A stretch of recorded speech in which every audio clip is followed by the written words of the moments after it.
Assalamualaikum warahmatullahi wabarakatuh. Nama saya Sophia Piskananda dari jurusan Perbankan dan Keuangan. Di sini saya akan memberikan kesimpulan tentang materi Din al-Islam yang ada pada mata kuliah agama. Nah, kesimpulan yang saya ambil dari materi Din al-Islam ini adalah pengertiannya, yaitu agama dalam bahasa Indonesia berasal dari bahasa Sanskerta yang artinya A sama dengan tidak dan gamma sama dengan pergi atau berubah. Jika dalam bahasa Inggrisnya agama disebut dengan religion. Nah, yang berarti mempercayai adanya kekuatan mahasakti yang menguasai, menciptakan dan mengawasi alam semesta. Kalau agama yang dalam bahasa Arab disebut din. Kata din berasal dari tasrif, dana yadinu dinan, yang berarti terserah diri atau taat. Kalau agama yang dalam bahasa Arab disebut din. Kata din berasal dari tasrif, dana yadinu dinan, yang berarti terserah diri atau taat. Sedangkan secara tertimologis, maha kuasa yang dirasakan oleh manusia sebagai kekuatan gaib yang mempengaruhi segala yang ada. Nah, tujuan agama di sini adalah agama sebagai peraturan ilahi diperlukan dalam kehidupan manusia, yaitu yang pertama sebagai pemenuh kebutuhan rohani, dan yang kedua sebagai sumber motivasi dalam mencapai kemajuan, yang ketiga sebagai pedoman hidup, pengawas dan pengontrol terhadap perbuatan manusia, dan yang keempat sebagai sarana pendidikan rohani. Nah, ada juga karakteristik Islam. Sebagai agama terakhir yang sempurna, Islam memiliki karakteristik yang membedakan dengan agama-agama yang terdahulu.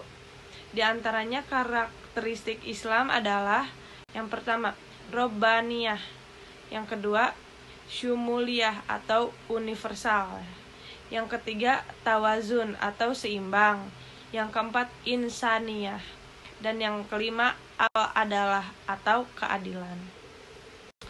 Terus juga ada unsur-unsur utama dalam sistem ajaran Islam yang disebut dengan Arkan al-Din. Terdiri dari 3, yaitu yang pertama iman.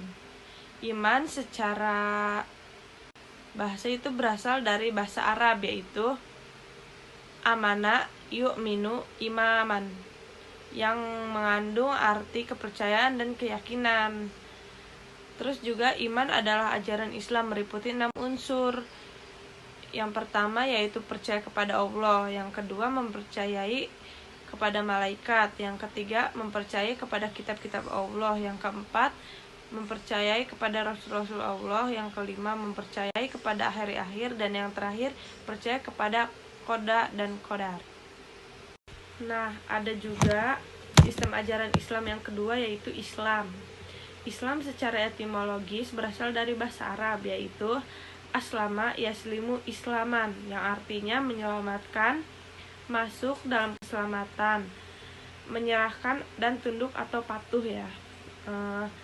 Ada juga Islam meliputi 5 unsur keselamatan atau disebut dengan Arkan Islam, yaitu yang pertama, kesaksian bahwa tiada Tuhan selain Allah dan Nabi Muhammad adalah utusan Allah. Yang kedua adalah mendirikan sholat 5 waktu. Yang ketiga, menunaikan zakat. Yang keempat, puasa Ramadan dan keadilan Allah. Dan yang terakhir adalah berhaji. Nah, sistem ajaran Islam yang ketiga yaitu ihsan. Secara etimologis, ihsan berarti terbaik. Selain itu, ihsan juga berarti kemurahan hati, derma, pembuat murah hati. Ada juga hadisnya yang artinya engkau beribadah kepada Allah seolah-olah engkau melihatnya. Jika engkau tidak melihatnya, sesungguhnya Dia melihatmu. Sedangkan secara tertimologis, ada juga hadisnya yang artinya engkau beribadah kepada Allah seolah-olah engkau melihatnya. Jika engkau tidak melihatnya, sesungguhnya Dia melihatmu.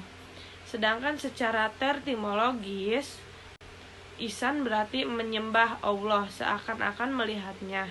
Dan jika tidak dapat melihatnya, maka percaya bahwa Allah menguasai segala gerak langkah manusia. Nah, jadi kesimpulan dari semua materi din al-Islam yaitu din berasal dari kata dana, yadinu, dinan, yang berarti tatanan, sistem atau tata cara hidup. Jadi din al-Islam berarti tata cara hidup Islam. Tidak tepat apabila diterjemahkan sebagai agama, sebab istilah agama yaitu religion atau religi hanyalah merupakan alih bahasa yang tidak mengandung makna substantif dan esensi. Lebih dari itu, apabila din diterjemahkan sebagai agama, maka maknanya menjadi sempit. Jadi di Indonesia misalnya, agama yang diakui hanya ada 6, yaitu agama Islam dan esensi. Lebih dari itu, apabila din diterjemahkan sebagai agama, maka maknanya menjadi sempit. Jadi di Indonesia misalnya, agama yang diakui hanya ada 6, yaitu agama Islam, agama Kristen, agama Katolik, Hindu, Buddha, dan Konghucu. Padahal di Indonesia terdapat ratusan, bahkan sampai puluhan ribu, mungkin sampai ratusan ribu ya, agama yang terdapat di Indonesia. Tapi yang diakui hanya ada 6, yaitu yang saya sebutkan tadi. Dengan memaknai din sebagai tata hidup, maka yang dimaksud dalam istilah muslim adalah seorang yang menjalani din al-Islam sebagai tatanan hidup, meliputi seluruh aspek hidup dan kehidupan, dari mulai masalah ritual sampai kepada masalah muamalah, termasuk masalah sosial budaya, sosial ekonomi, sosial politik, bahkan sampai kepada masalah kenegaraan. Jadi itu saja kesimpulan yang dapat saya ambil dari materi din al-Islam. Mungkin kurang lebihnya saya mohon maaf apabila ada kata-kata yang salah, mohon dimaafkan. Wabillahi taufiq wal hidayah. Wassalamualaikum warahmatullahi wabarakatuh.